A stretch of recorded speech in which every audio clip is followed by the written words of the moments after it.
Hey guys, welcome to my channel. My name is ReadingBear and I hope you are ready for some more stories. And today, we'll take a look at some new malicious compliance content. If you enjoyed my content, please don't forget to subscribe to my channel and post some bear emojis in the comment. And now, let's dive right into the stories. First one is titled, "The Badge Policy Must Be Followed." I worked for a small account at a global company. Most of the employees at this site were hourly, with around 10 non-managerial salaried people working for this account, with me being one of the few who worked on site. I'm the head technical employee. On this day I had forgotten my badge at home. The process to receive a temporary badge was to have either your manager or one of the other managers come to the front lobby to sign you in. No big deal. I got the luck of having the one of the stupid managers come to sign me in. She was also the same manager who signed me in earlier that month. You are aware of the policy for habitually forgetting your ID badge? Sorry, no, I've not been informed of any policy regarding this. All the managers sent the policy out to everyone via email. You were to sign that you read and understood the policy. My manager works off-site, as do most of us who report to her. She probably did not see the need to send it to the few of us who do work on site. Are you saying you never received the policy email? Positive. You can verify this with her. I'm certain I've not received any emails on any such policy. Since this is your second offense this month, I am supposed to send you home and not allow you to work today. Really? Well, I can see how that would be a deterrent for the employees. This has become a habit for you. In the past 15 years that I've worked on this account, I've forgotten my badge 3 times. Once around 7 years ago and the other time this same month. That's a trend. If you would rather send me home and not have me work for today, that is in your right. That's what you agreed to in the policy. Again, I never received any such policy, and I believe everyone has to sign a receipt saying they've read the policy and will follow it. If you check with my manager or any on-site manager who might be in control of such a thing for my area, I've not signed any such document. But if that's the policy, I will head home then. I notified my manager, they were on vacation, and team via email that I was sent home by said manager that day for failing to have a badge for the second time this month, and by the directive I would not be logging into work, answering emails, attend any meetings, nor address any non-production issue. Please reschedule any meetings with me. You know, for hourly folk that's a huge deal. A day's pay is a harsh punishment. But for us salaried folk, I get paid if I work or not. A nice relaxing day. Fun fact. Never had to deal with that again. Later that quarter HR struck down this local policy as it was against corporate policy. Next one is titled, "You Want That Invoice Paid?" So for starters, I live in a small village where pretty much everyone knows who's who. I like it a lot. It gives me a sense of security that I feel is underrated in today's society. Friends and neighbors help each other with moving, remodeling, etc. My mother-in-law wanted to have her driveway redone. Being the good son that I am, I ordered supplies and got some friends and family members to come and help out on a Saturday, after which there would be some nice cold beers. This is before Corona, obviously. One of my friends, let's call him John, is more of an outlier and doesn't get around too much. He's a bit timid, but otherwise a very nice guy. I thought it would be a nice idea to include John in the working party, so he would get to know some more folks from the village. With the work done and the driveway finished, we thanked everyone that helped for the much appreciated effort. Not too soon afterwards, I receive a letter. It was an invoice sent by John for the hours he worked, multiplied by a not too shabby hourly rate. To say I was dumbfounded would be an understatement. It is well known that this kind of work is for free. You scratch my back, I scratch yours. Or so I thought. I come by John's a few days later to ask him what the invoice is all about. He says it's no big deal and that he has done it before. He can't be expected to give up his Saturday to work on somebody else's driveway. He says he thinks this is fair and that he wants to be open about it. I soon understand that John isn't going to change his mind, and I don't want to get into an argument with him. I pay John myself because I am rather embarrassed to tell my mill. A few weeks later we are at a get-together where John happens to be too. A friend who had also helped says he is thinking of redoing his driveway as well and asks what the costs were. My mother-in-law sums up the different supplies and their costs, as well as the beers of course. John is within hearing distance and I see him glance over. Now is my time. I raise my voice a little and I say, "Aren't you forgetting the labor costs?" She looks at me surprised and I add, "Yeah, you know. John's invoice of X amount, that racks up the bill." An uncomfortable silence descends upon the party as people frown and look at me and John, whose stature shrivels under the weight of those looks. Suffice to say John had some explaining to do, but he didn't look so sure anymore. He wanted to be open about it, right? Under the circumstances I must say the invoice was money well spent, although I lost a friend that day. Next one is titled, "You want me to cancel this job completely?" Okay, so this is a story my dad told me some time ago and I'm sorry that can't double check with details, rip dad. But this is what I can remember. My dad used to be field maintenance for the post office. Basically if a mail truck broke down, dad would go out with a special truck to tow it. Priority over all other things, usually. If post office machinery needed wrenching, dad did it. Moderately high priority. If a blue mailbox needed a paint touch-up, dad did it. Very low priority. One day dad gets sent on a job out into a post office in the boonies. Nearly a 3.5-hour-long drive, one way, if traffic was favorable. This job was to repaint the parking lot. You can figure that this job wasn't exactly high priority, so they've already been waiting quite a while for it to happen. Dad gets to the site, and the equivalent of the floor manager gets snippy with dad, telling him that he was just going to have to sit on his hands and wait for 2 more hours. Apparently floor manager had some project planned for that day that would require moving a bunch of stuff outside temporarily, using up the parking lot space. He fully expected my dad to stand around and wait for this job to be done. "Dad, you filed a work order, and you have been scheduled for this job for a while now. You knew what date I was going to be arriving. I am here." Floor manager, pompously, "You are going to wait." "Dad. No, I am not. I'm starting the job I was sent to do." Dad spins on his heel and heads for his work truck to grab the equipment. The floor manager charges outside, screaming at the top of his lungs. Floor manager, "You will not paint this right now. You will paint when I say you can paint and I say you will wait 2 hours." Dad, looking absolutely pissed. "If I put my equipment back in my truck, I will close the work order, and you will have to file another one." The floor manager storms inside and returns with the postmaster of that post office, a spineless, sniveling, hand-wringing twig of a man. Postmaster, "Look, I know you're here to do this job we requested, but really, is it so much to ask for you to wait until this project is finished? It's only 2 hours. Dad, icily. I drove 3.5 hours to get here. Either I start right now and head for my home base on time, or I close the work order and end the job." The postmaster whimpers and wheedles and wrings his hands, then nods. "Close the work order. I'll file another job order and you can return tomorrow." Dad smiles thinly, nods and climbs back in his truck to head back to his home post office. He then calls his own postmaster and explains what happened. His postmaster, "Well, give them what they want. Close the work order." Now, here's the malicious part of the compliance.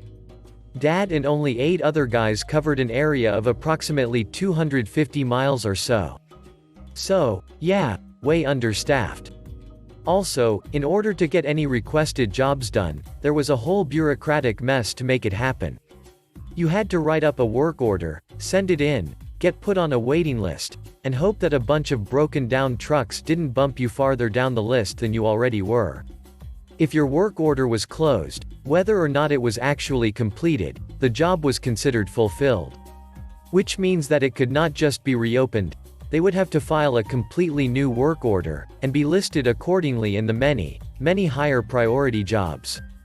Since this post office was out in the boondocks, with an extremely low priority job, on a very understaffed workforce, they've essentially shot themselves in the foot by refusing to let Dad get started immediately.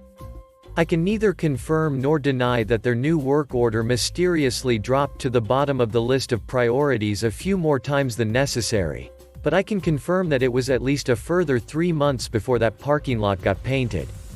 The floor manager made himself scarce, and the spineless postmaster was very, very quiet when he signed off on the work order's completion. Next one is titled, "You Want a Refund for Your Own Mistake?" No problem. This is a story I recently heard from a friend of mine, who works in a telecommunications company's call center. Conversation is not word for word, but it gets the point across. Anyway, on to the story. A customer called in to say that their mobile data internet had stopped working about 15 minutes ago.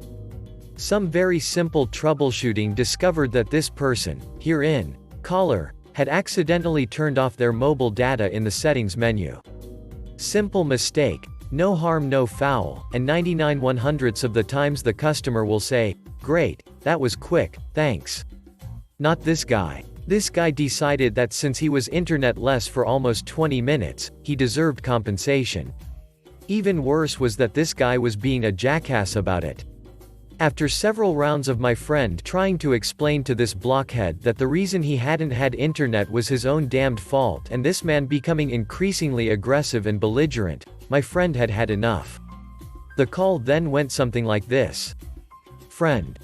Sir, as this error was of your own making and not a problem with the phone's firmware, software or our own mobile networks, as a general rule we won't offer any compensation in such cases. However, given your long time as a client of the company, he was a customer for less than a year, on the cheapest plan, so not a loss, I'm willing to meet you in the middle and provide you a 50% recompense of your bill for the time you were without internet service, even though, once again, it was not through any fault of our own. Caller. Damn right you're going to pay me back for the time I didn't have internet, blah blah blah. Friend. You currently pay the local equivalent of €39.99 per month for 3 phone services, calls, text and mobile data. Since your calls and text worked just fine, and the internet was the only problem, let's divide your bill into thirds and look at the part that wasn't working. That comes out to a total of €13.33 per month. Then, we'll divide again by 30 days, which means you are paying 45 cents each day for mobile data. Your data was turned off for 20 minutes, but in order to ensure that you leave this call satisfied with our company, I'll round it up in your favor to a full hour.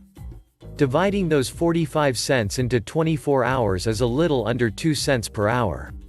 Once again, I'll round this up in your favor to the complete 2 cents. Of that, your 50% refund means that 1 cent will be credited to your account. Thank for calling telecommunications company, and I hope that you are satisfied with the service I was able to provide you today. Apparently at this point caller realized that he wasn't going to get anything, so they just dropped off the call.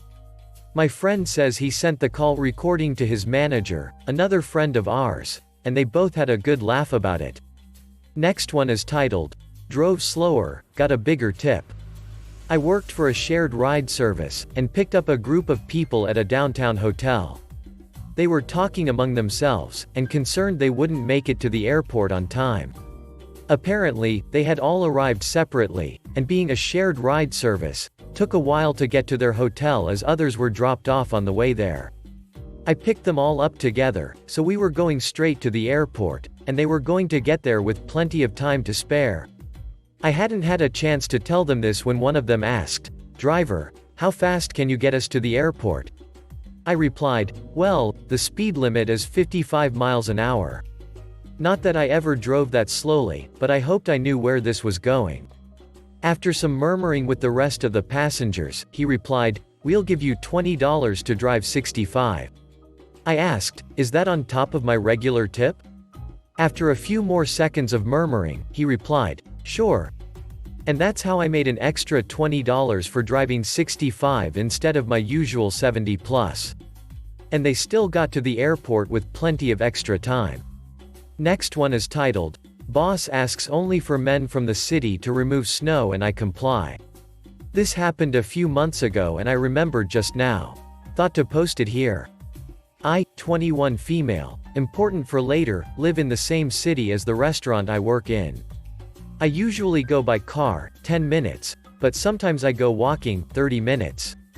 In January, Philomena happened. For those who ain't Europeans, it was a big storm and here in Spain we aren't used to that and, therefore, prepared for that.